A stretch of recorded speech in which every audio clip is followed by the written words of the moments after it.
சீர்காழியில் தீ விபத்தில் பாதிக்கப்பட்ட 2 குடும்பத்தினர்களுக்கு தலா 50 லட்சம் என 1 லட்சம் ரூபாய் மதிப்பில் நிவாரண உதவிகளை அதிமுக பிரமுகர் மார்க்கோனி வழங்கினார்.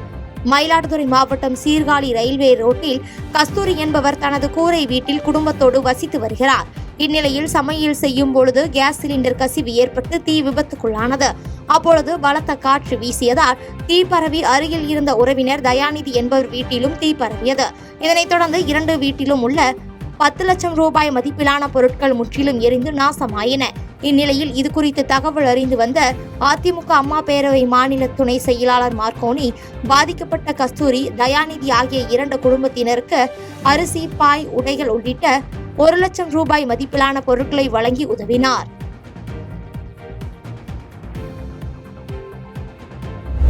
மத்திய மாநில அரசுகள் மாறி மாறி கடிதம் எழுதுவதை கைவிட்டு மக்கள் பிரச்சனையில் கவனம் செலுத்த வேண்டும் என மா விவசாயிகளின் போராட்டத்தில் பிரேமலதா விஜயகாந்த் வலியுறுத்தியுள்ளார். கிருஷ்ணகிரி புதிய பேருந்து நிலையம் அருகே மா விவசாயிகளின் வாழ்வாதாரத்தை உறுதி செய்யும் வகையிலும் தமிழக அரசை கண்டித்தும் தேமுதிக சார்பில் கண்டன ஆர்ப்பாட்டம் நடைபெற்றது.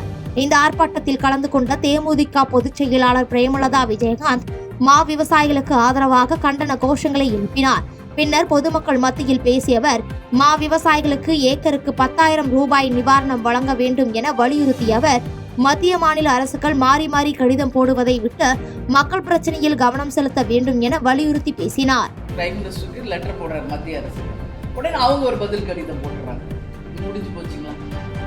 இதாங்க இன்னைக்கு நம்ம மீனவர்களாகட்டும், வியாபாரிகளாகட்டும், சிறு குறு தொழிலாகட்டும், எல்லாருமே இந்த மாதிரி ஒரு சுச்சுவேஷன்ல இருக்கும். ஒரு கடிதம் எழுதினா நம்ம வேலை முடிஞ்சிருச்சு, அவங்கள பதில் கடிதம் ஒன்று போட்ட வேலை முடிஞ்சுன்றாங்க. இது அப்படி இல்லைங்க. இது கடிதத்தில் ஒன்றும் இல்லை. மக்கள் வாழ்வாதார பிரச்சனை, வாக்களித்த என் மக்களுக்கு நான் பதில் சொல்லணுன்ற இடத்தில் இருப்பவர்கள் நிச்சயமாக அவங்க மனசாட்சியை தொட்டு பார்த்து கடிதம் எழுதுவதற்கு பதில் அவங்க மக்களை காப்பாற்றணும் தான் நான் கேட்கிறேன். காஞ்சிபுரத்தில் சிகிச்சை பெற வந்த கல்லூரி மாணவிக்கு பாலியல் தொந்தரவு அளித்த பல் மருத்துவரை போலீசார் கைது செய்து சிறையில் அடைத்தனர். காஞ்சிபுரம் அடுத்த திருப்பருதி குன்றம் பகுதியைச் சேர்ந்தவர் மணிகண்டன். பல் மருத்துவரான இவர் காஞ்சிபுரம் பூக்கடை சத்திரம் பகுதியில் GSM பல் மருத்துவமனை என்கிற பெயரில் சொந்தமாக மருத்துவமனை நடத்தி வருகிறார். இந்த நிலையில் மணிகண்டனிடம் சிகிச்சை பெறுவதற்காக கல்லூரி மாணவி ஒருவர் வந்துள்ளார். அப்போது கல்லூரி மாணவியிடம் மருத்துவர் மணிகண்டன் தவறான முறையில் பாலியல் சீண்டலில் ஈடுபட்டு உள்ளார். இதனால் பயந்து போன கல்லூரி மாணவி குடும்பத்தினரிடம் தகவல் தெரிவித்ததை அடுத்து அவர்கள் சிவகாஞ்சி போலீசாரிடம் புகார் தெரிவித்தனர். புகாரின் பேரில் வழக்கு பதிவு செய்த சிவகாஞ்சி போலீசார் பல் மருத்துவர் மணிகண்டனை அழைத்து தீவிர விசாரணை மேற்கொண்டு கைது செய்து சிறையில் அடைத்தனர்.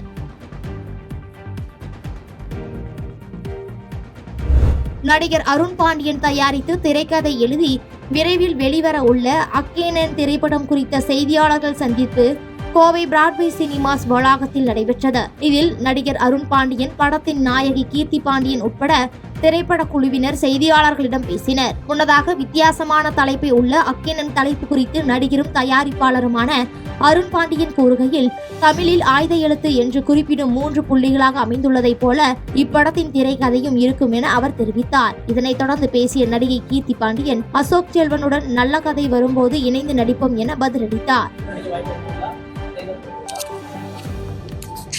கண்டிப்பா நடிப்போம். நல்ல கதை வரும்போது கண்டிப்பா நடிப்போம்.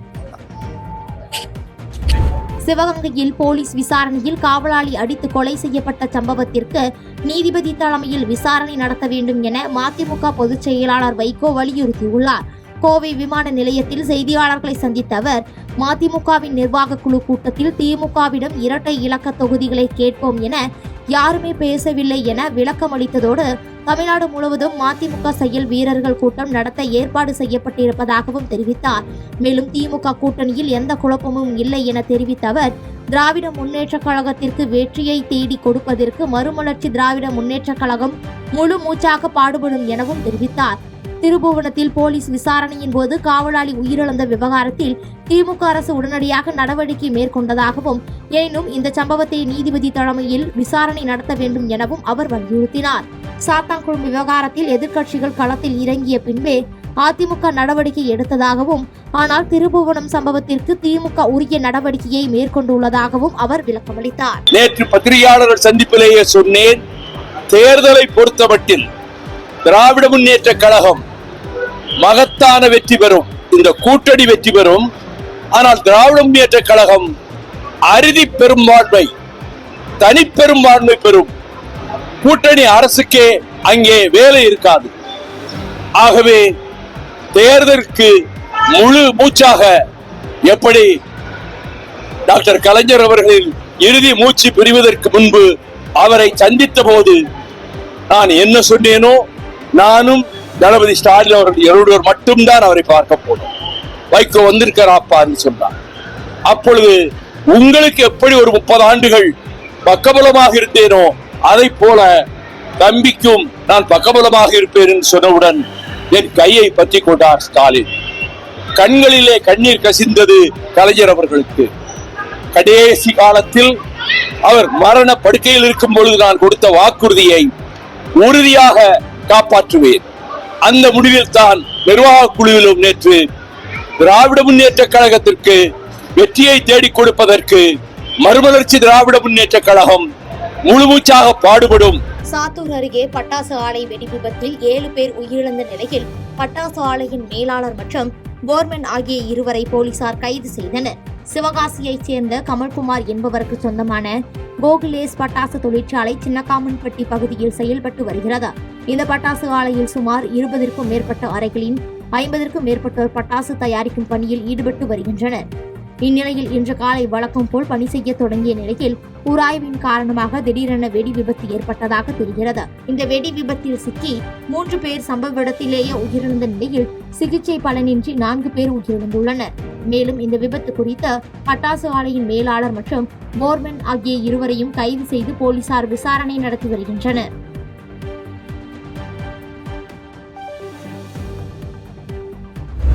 கன்னியாகுமரி மாவட்டம் மார்த்தாண்டத்தில் உலக மருத்துவ தினத்தை முன்னிட்டு இந்திய மருத்துவ சங்கம் மார்த்தாண்டம் கிளை சார்பாக போதை விழிப்புணர்வு மாரத்தான் ஓட்டம் நடைபெற்றது. இந்நிகழ்ச்சியை தேசிய மருத்துவ சங்க முன்னாள் தலைவர் விஜயகுமார் கொடியசைத்து துவக்கி வைத்தார். ஜோதி ஏற்றப்பட்டு போதைக்கு எதிரான விழிப்புணர்வு பதாகைகளோடு மார்த்தாண்டத்தில் துவங்கிய மாரத்தான் ஓட்டத்தில் ஏராளமானோர் கலந்து கொண்டு ஓடினர்.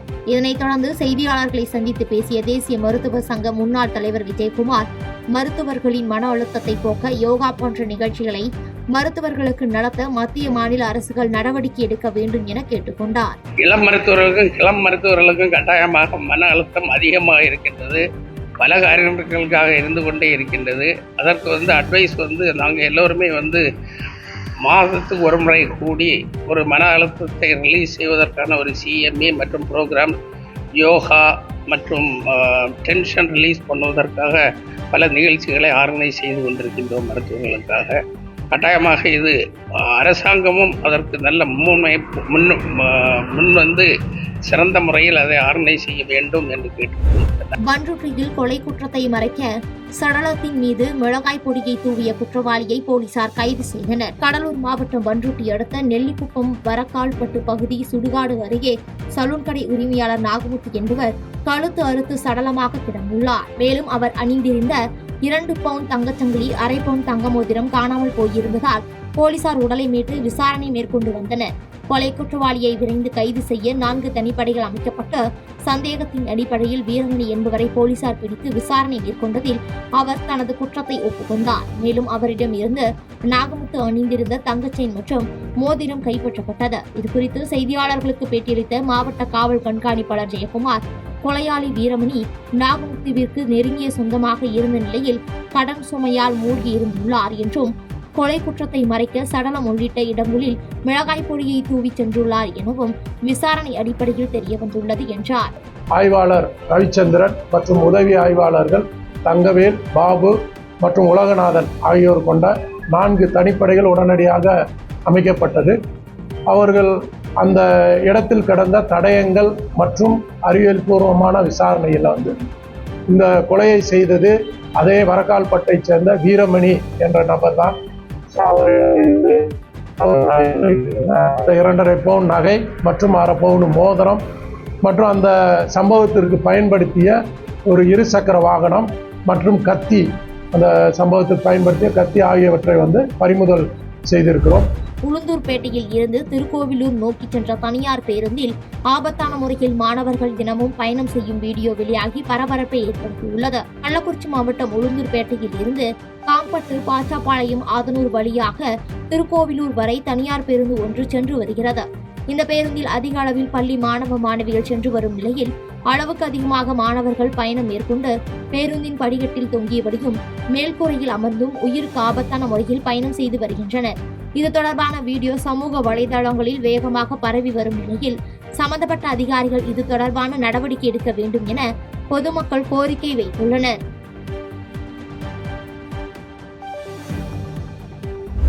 எல்லோரும் சமமாக இருக்க வேண்டும் என்று பெரியார் அண்ணா கலைஞர் சொன்னதை முதலமைச்சர் மு.க.ஸ்டாலின் செய்து காட்டியிருக்கிறார் என முன்னாள் அமைச்சர் பொன்முடி புகழ்ந்து பேசியுள்ளார். விழுப்புரம் மாவட்டம் திருவெண்ணெய்நல்லூர் கொங்கராயநல்லூர் கிராமத்தில் முன்னாள் முதலமைச்சர் கலைஞர் பிறந்தநாள் விழா மற்றும் திமுக 4 ஆண்டு சாதனை விளக்க பொதுக்கூட்டம் நடைபெற்றது. இதில் திருக்கோவிலூர் சட்டமன்ற உறுப்பினரும் முன்னாள் அமைச்சருமான பொன்முடி கலந்து கொண்டு சிறப்புரையாற்றினார். அப்போது பேசிய அவர், அண்ணா, காமராஜர், கலைஞர் சொன்ன மாதிரி இன்றைக்கும் அனைவருக்கும் ஆங்காங்கே கல்வி கற்று வருவது, கல்லூரியில் பயன்பெற்று வருவது அனைத்தும் முதலமைச்சர் மு.க.ஸ்டாலின் அவர்களால் இன்றும் நிறைவேற்றப்பட்டிருக்கிறது என்று புகழ்ந்து பேசினார். மொழிவாரியாகவும் இனவாரியாகவும் அவரும் இங்கே புகுந்துவிடக் கூடாது, இங்கே பாசிசத்தை நுழைத்துவிடக் கூடாது, மத்தியில் கூட்டாட்சி, மாநிலத்தில் சுயாட்சி என்ற தத்துவத்தை பாதுகாக்க வேண்டும். சமத்துவம், சகோதரத்துவம், நாம் அனைவரும் இதை பாதுகாக்க வேண்டும் என்ற உணர்வோடுதான் இந்த ஓரணியில் தமிழ்நாடு எந்த வேறுபாடும் இல்லாமல் எல்லோரும் தமிழர்கள் என்ற உணர்வோடு ஒருங்கிணைப்பதுதான் இதனுடைய முக்கிய நோக்கம். அந்த அடிப்படையில்தான் நாளை மறுநாளிலிருந்து விழுப்புரம் மாவட்டத்தில் நாம் இதை சேர்க்கவிருக்கிறோம், இதை செயல்படுத்தவிருக்கிறோம்.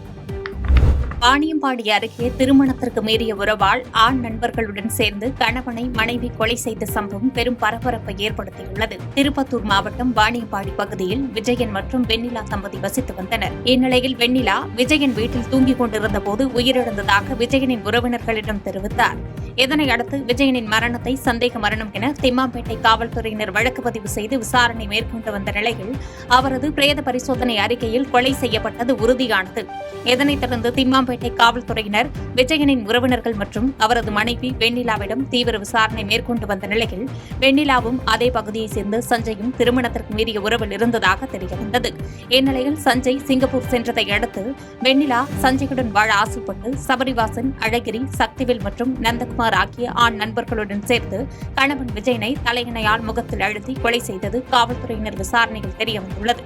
இதனைத் தொடர்ந்து போலீசார் விஜயனை கொலை செய்த வெண்ணிலாவையும் மற்றும் கொலைக்கு உடந்தையாக செயல்பட்ட கூட்டாளிகளையும் கைது செய்து நீதிமன்றத்தில் ஆஜர்படுத்தி சிறையில் அடைத்தனர்.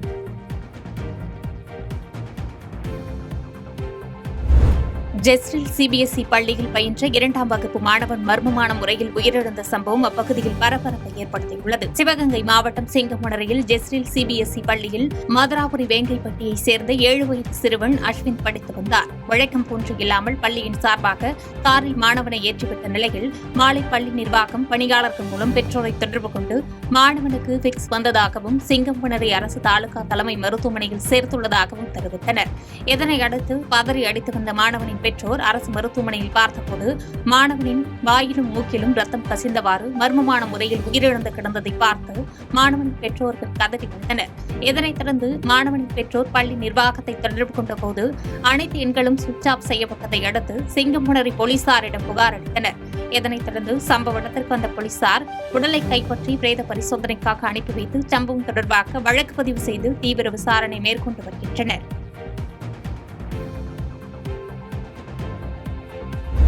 ஸ்டாலின் ஆட்சியில் லாக்அப் டெத் செஞ்சுரி போட்டுள்ளதாக பாஜக கட்சியின் மூத்த தலைவர் ஹெச் ராஜா விமர்சித்துள்ளார். சிவகங்கை மாவட்டம் திருபுவனம் அருகே மடப்புரம் பத்ரகாளியம்மன் கோவிலில் தற்காலிக ஊழியராக பணியாற்றிய காவலர் அஜித்குமார் காவல்துறையின் விசாரணையின் போது உயிரிழந்ததை அடுத்து இந்த சம்பவம் தமிழகம் முழுவதும் பெரும் அதிர்வலையை ஏற்படுத்தியது.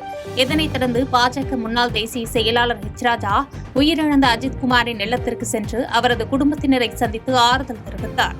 மேலும் செய்தியாளர்களுக்கு பேட்டியளித்த அவர், கோயில் காவலாளி உயிரிழந்த சம்பவத்திற்கு காவல்துறையின் அத்துமீறலை காரணம் எனவும், உயிரிழந்த 24 மணி நேரத்தில் உடற்கூறு ஆய்வு செய்யப்படவில்லை எனவும், ஸ்டாலின் ஆட்சியில் லாக்அப் டெத் குவார்ட்டர் செஞ்சுரி போட்டுள்ளதாகவும் திமுக ஆட்சியை பற்றி குற்றம் சாட்டினார். மேலும் பேசிய அவர், சாத்தான்குளம் சம்பவத்திற்கு நேரில் சென்ற ஸ்டாலின் அஜித்குமார் இறப்பிற்கு ஏன் வரவில்லை எனவும் கேள்வி எழுப்பினார். அமெண்ட் பண்ண கிரிமினல் ஆக்டின் படி 24 மணி நேரத்திற்குள் போஸ்ட்மார்ட்டம் ரிப்போர்ட் நீதிமன்றத்திலே தாக்கல் செய்திருக்க வேண்டும் என்பது சட்டம். அது செய்யப்பட்டிருக்கிறதா? இல்லை. அதோடு மட்டும் இல்லாமல் மிஸ்டர் ஸ்டாலின் சீஃப் மினிஸ்டர் ஆன பிறகு லாக்அப் டெத்து குவார்ட்டர் செஞ்சுரி போட்டிருக்கு. அதாவது இந்த 50 மாதத்தில் 25 லாக்அப் டெத், 2 மாதத்துக்கு ஒரு காவல்துறை விசாரணை கைதியாக இருந்தவர்கள் கொல்லப்பட்டிருக்கிறார்கள். இப்போ 25வது குவார்ட்டர் செஞ்சுரி அடிச்சிருக்கார் சீஃப் மினிஸ்டர். முன்பெல்லாம் மாணவர்களின் தேர்ச்சி குறித்து பேசி வந்ததாகவும், இப்போது மாணவர்களின் கல்வித்திறன் குறித்து ஆய்வு செய்து வருவதாக அமைச்சர் அன்பில் மகேஷ் பொய்யாமொழி தெரிவித்தார். சேலம் மாவட்டம் ஓமலூர் அருகே பூசாரிப்பட்டியில் உள்ள பள்ளியில் தலைமை ஆசிரியர்களுக்கான அடைவுத் தேர்வு சார்ந்த ஆய்வுக் கூட்டம் நடைபெற்றது. இந்த கூட்டத்தில் பள்ளிக் கல்வித்துறை அமைச்சர் அன்பில் மகேஷ் பொய்யாமொழி கலந்து கொண்டு தலைமை ஆசிரியர்களின் அடைவுத் தேர்வு குறித்து ஆய்வு செய்தார். அப்போது பேசிய அவர், முன்பெல்லாம் மாணவர்களின் தேர்ச்சி குறித்து பேசி வந்ததாகவும், இப்போது மாணவர்களின் கல்வித்திறன் குறித்து ஆய்வு செய்து வருவதாக தெரிவித்தார். மேலும் மாணவர்களின் அடைவுத் தேர்வில் சேலம் மாவட்டம் பின்தங்கிய நிலையில் உள்ளதாகவும், அதற்காக நாம் கூடுதல் கவனம் செலுத்த வேண்டிய நிலையில் உள்ளதாகவும் அறிவுறுத்தினார். ஆனால் இப்போது நேரம் என்பது குவாலிட்டி சார்ந்து பேச வேண்டிய ஒரு கட்டாயத்துக்கு நம்ம வந்திருக்கிறோம். இந்த குவாலிட்டி சார்ந்து நான் சொல்றது, அண்டர்ஸ்டாண்டிங்கோட பிள்ளைங்க இருக்கிறாங்களா, இல்லை மக்கள் போட்டு சேர்ந்து பாடத்தை எழுதிட்டு பாஸ் பண்ணிட்டு போயிட்டாங்களா, ரெண்டுத்தையும் தான் நாங்கள் பார்க்கணும். போகிற இடத்துலாம் பார்த்தீங்கன்னா, சார் உங்களுக்கு தெரியுமா, நாங்கள் வந்து இன்றைக்கி வந்து 10th 12th ரிசல்ட் கொடுத்துட்டோம்னு சொல்லும் பொழுது ஸ்லாஷில் பார்த்தீங்கன்னா ரொம்ப பின்தங்கி இருக்குது அந்த மாவட்டங்கள். ஆனால் நம்மை பொறுத்த வரைக்கும் நம்ம ஆல்மோஸ்ட் எல்லாத்துலேயும் ஓரளவுக்கு நம்ம வந்து கொஞ்சம் பின்தங்கி போயிட்டுருக்குறோம். அப்படிங்கும் பொழுது கொஞ்சம் கூடுதலாக கவனம் செலுத்த வேண்டும். அதனால தான் எஜுகேஷனுக்கு பேக்வர்ட் பிளாக் பண்ணி பார்க்கும்போது நம்முடைய சேலம் மாவட்டம் கிட்டத்தட்ட அதிகப்படியான அரசு பள்ளிகள் இருக்கக்கூடிய திருவண்ணாமலைக்கு அடுத்தது எதுக்கு பார்த்தீங்கன்னா சேலம் மாவட்டம் அதிகப்படியான அரசு பள்ளி இருக்கு. கூட்டணி குறித்து பேச முழு அதிகாரம் ராமதாஸிற்கு மட்டும்தான் உள்ளது என்று தைலாபுரத்தில் சேலம் பாமக சட்டமன்ற உறுப்பினர் அருள் பேட்டியளித்தார். விழுப்புரம் மாவட்டம் தைலாபுரத்தில் சேலம் பாமக சட்டமன்ற உறுப்பினர் அருள் செய்தியாளர்களை சந்தித்து பேசினார். அப்போது பேசிய அவர், மாநாட்டிற்கு அதிக அளவு பெண்களை அழைத்து வர வேண்டும் என மருத்துவர் ராமதாஸ் வலியுறுத்தியதாகவும், தேர்தலில் கூட்டணி குறித்து அறிவிக்கும் அதிகாரம் மருத்துவர் ராமதாஸிற்கு மட்டுமே உள்ளதாகவும் தெரிவித்தார். மேலும் மாநாட்டில் கலந்து கொள்ள அன்புமணிக்கும் அழைப்பு கொடுத்துள்ளதாகவும், பாமகவின் எதிர்காலம் அவர்தான் என்றும், மருத்துவர் ராமதாஸ் யாருடன் கூட்டணி வைக்கிறாரோ அவர்கள்தான் 2026 ஆட்சி அமைப்பார்கள் என்றும் நம்பிக்கை தெரிவித்தார். 100% ஐயாபுரம் கூட்டணி தான் இந்த 2026 தேர்தலில் வெற்றி கூட்டணி. ஐயா யாரு கூட ஆதரவு தெரிவிச்சு, பாட்டாளி மக்கள் யாருக்கு ஆதரவு தெரிவிக்கிறதோ அந்த கூட்டணி தான் நிச்சயமாக 26 ஆட்சி அமைக்கும். மாமல்லபுரம் அருகே அரசு கல்லூரி திறந்து 1ஆம் ஆண்டு வரவேற்கும் நிகழ்ச்சி நடைபெற்றது. செங்கல்பட்டு மாவட்டம் மாமல்லபுரம் அருகே கிழக்கு கடற்கரையில் நெம்மேலி அரசு கலைக்கல்லூரி உள்ளது. இந்நிலையில் இக்கல்லூரி திறந்து 1ஆம் ஆண்டு வரவேற்கும் நிகழ்ச்சி நடைபெற்றது. இந்நிகழ்ச்சியில் திருப்போரூர் சட்டமன்ற உறுப்பினர் SS பாலாஜி கலந்து கொண்டு புதிய மாணவர்களை வரவேற்று பல்வேறு அறிவுரைகளை வழங்கினார். அப்போது கல்லூரி முதல்வர் அறைக்கு சென்ற சட்டமன்ற உறுப்பினரை சூழ்ந்து கொண்ட கல்லூரி பேராசிரியர்கள், புதுச்சேரியில் அரசு கலைக்கல்லூரியில் பேராசிரியர்களுக்கு வழங்கப்படுவது போல 45,000 ரூபாய் சம்பளம் உயர்த்தி வழங்க வேண்டும் என்றும், இதனை தமிழக முதல்வர் கவனத்திற்கு இந்த பிரச்சனையை கொண்டு சேர்க்க வேண்டும் என்று வலியுறுத்தி கோரிக்கை மனுவை வழங்கினர். தொடர்ந்து மனுவை பெற்றுக்கொண்ட அவர் இதுகுறித்து அரசின் கவனத்திற்கு எடுத்துச் செல்வதாக உறுதியளித்தார்.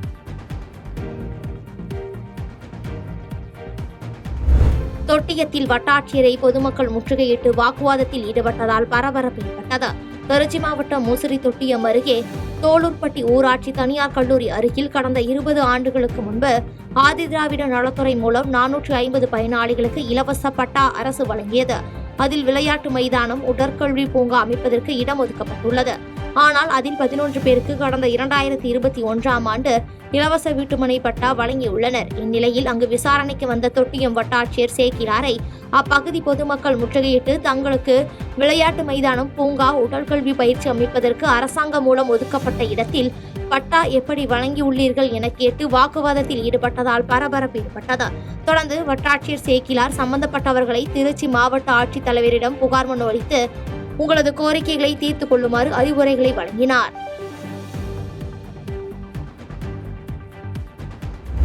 மதுரை மாவட்ட சுகாதார அலுவலர் குமரகுருபரன் மீது நடவடிக்கை எடுக்க கோரி தமிழ்நாடு அரசு மருத்துவர் சங்கத்தினர் ஆர்ப்பாட்டத்தில் ஈடுபட்டனர். மதுரை மாவட்ட சுகாதார அலுவலராக பணியாற்றி வரும் குமரகுருபரன் என்பவர் அரசு மருத்துவமனைகளில் பணியாற்றி வரும் அரசு மருத்துவர்களை தரைக்குறைவாக பேசுவதோடு அடாவடியாக நடந்து கொள்வது உள்ளிட்ட தொடர்ந்து புகார்கள் வந்த நிலையில் பொது சுகாதாரத்துறை கூடுதல் இயக்குநர் நேரில் விசாரணை நடத்தினார். இந்நிலையில் குமரகுருபரனின் செயலை கண்டித்தும் குமரகுருபரன் மீது துறை ரீதியான நடவடிக்கை எடுக்க வலியுறுத்தியும் தமிழ்நாடு அரசு மருத்துவர்கள் சங்கம் சார்பில் மதுரை மருத்துவக் கல்லூரி வளாகத்தில் தர்ணா போராட்டம் நடைபெற்றது. பின்னர் செய்தியாளர்களை சந்தித்த தமிழ்நாடு அரசு மருத்துவர் சங்க மாநில தலைவர் டாக்டர் செந்தில், குமரகுருபரன் மீது உரிய நடவடிக்கை எடுக்கவில்லை என்றால் அனைத்து துறை மருத்துவர்களையும் அழைத்து அடுத்த கட்ட போராட்டத்தை நடத்துவோம் என தெரிவித்தார். போராட்டத்தை கிட்டத்தட்ட 1 மாச காலமா நடத்திட்டு இருக்கோம். அரசாங்கம் உரிய நடவடிக்கை எடுக்கும் அப்படின்னு நம்புறோம். ஏற்கனவே இது சம்பந்தமாக நம்ம நல்வாழ்வுத்துறை அமைச்சர் அவர்கள், செயலாளர் அவர்கள், இயக்குனர் அவர்களை நான் நேரில் ப்ரீஃப் பண்ணியிருக்கிறேன். அவங்களும் இந்த என்கொயரி ரிப்போர்ட் வந்தவுடனே நாங்கள் ஆக்ஷன் எடுக்கிறோம் உறுதி கொடுத்துருக்காங்க. இந்த ஸ்டேஜ்லேயே இந்த இது நடந்துக்கிட்டு இருக்கும் போதே கூட சின்ன சின்ன விதத்தில் டாக்டர்ஸை மிரட்டுறதுக்கு 17A ஒரு டாக்டர் மேலே போட்டிருக்காரு. அதை தவிர சில ஆடிட்டு அது இதுன்னு சொல்லி ஹராஸ் பண்ணுறதுக்கு பார்க்குறாரு. அதனால் இது தெர் இஸ் அ லிமிட். இதுக்கு மேலே போகணுமானால் அரசு ராஜாஜி மருத்துவமனை பொதுக்குழுவையும் சேர்த்து நாங்கள் போராட்டத்தில் தள்ளப்படுவோம் என்பதை இந்த தர்ணா மூலம் அரசாங்கத்திற்கு தெரிவித்துள்ளோம். CITU சாலையோரம் மற்றும் மார்க்கெட் விற்பனையாளர்கள் சங்கம் சார்பில் காத்திருப்பு போராட்டம் நடைபெற்றது. மதுரை மாநகர் CITU சாலையோரம் மற்றும் மார்க்கெட் விற்பனையாளர்கள் சங்கம் சார்பில் மாவட்ட தலைவர் செல்வம் தலைமையில் அறிஞர் அண்ணா மாளிகை மாநகராட்சி வளாகத்தில் காத்திருப்பு போராட்டம் நடைபெற்றது. இதில் CITU மாவட்ட தலைவர் தெய்வராஜ் உள்ளிட்ட ஏராளமானோர் கலந்து கொண்டனர். இதில் மதுரை மாநகராட்சி நிர்வாகம் கீழ மார்க்கெட் வீதி தயிர் மார்க்கெட்டில் நீண்ட காலமாக வியாபாரம் செய்து வரும் வியாபாரிகளுக்கு ஒத்துக்கொண்ட அடிப்படையில் கடைகளை ஒதுக்கிட வேண்டும் உள்ளிட்டவைகளை வலியுறுத்தி போராட்டத்தில் ஈடுபட்டனர். தொடர்ந்து மாநகராட்சி நிர்வாகத்திடம் நடைபெற்ற பேச்சுவார்த்தைக்கு பின் தற்காலிகமாக போராட்டம் கைவிடப்பட்டது. மொத்தம் 84 கடை, 115 பேர் அங்கே வியாபாரம் பார்க்குறாங்க. நாங்கள் 115 பேருடைய பட்டியலையும் கொடுத்து 115 பேருக்கு தான் நாங்கள் கடையை ஒதுக்கணும்னு சொல்லியிருக்கோம். அதில் ஒரு 67 பேருக்கு 66க்கு முழு கடை, மிச்சம் இருக்கிறவங்களுக்கு ஒரு கடையில் 2 பேர், அப்படியெல்லாம் நாங்கள் அவங்களுக்கு கொடுத்தோம். எங்களுடைய பட்டியலை அவங்க தள்ளிவிட்டு புறக்கணிச்சுக்கிட்டு இருக்கிறாங்க. எனவே உண்மையான அந்த தயிர் மார்க்கெட்டு வியாபாரிகளுக்கு கடை ஒதுக்கணும், முறைகேடு இல்லாமல் கடையை ஒதுக்கணும்.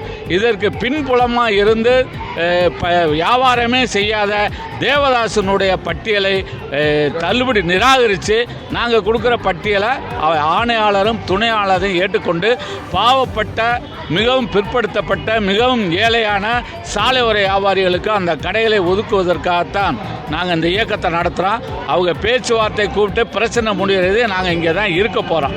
இது எங்களுடைய போராட்டம் தொடரும். ஜெயங்கொண்டம் அருகே கஞ்சா வைத்திருந்த 3 பேரை போலீசார் கைது செய்தனர். அரியலூர் மாவட்டம் ஜெயங்கொண்டம் பகுதியில் பல்வேறு இடங்களில் ஜெயங்கொண்டம் போலீசார் தீவிர வாகன சோதனையில் ஈடுபட்டிருந்தனர். அப்போது விருத்தாச்சலம் ரோடு பழைய வாரச்சந்தை பகுதியில் சந்தேகத்திற்கிடமாக நின்று கொண்டிருந்த 3 பேர் போலீசார் வருவதை கண்டதும் அங்கிருந்து தப்பியோட முயற்சித்துள்ளனர். அப்பொழுது தப்பியோட முயன்றவர்களை போலீசார் விரட்டிச் சென்று 3 பேரையும் பிடித்து விசாரித்த போது கபிலன் மற்றும் அருண்குமார் விக்னேஷ் என்பது தெரிய வந்தது.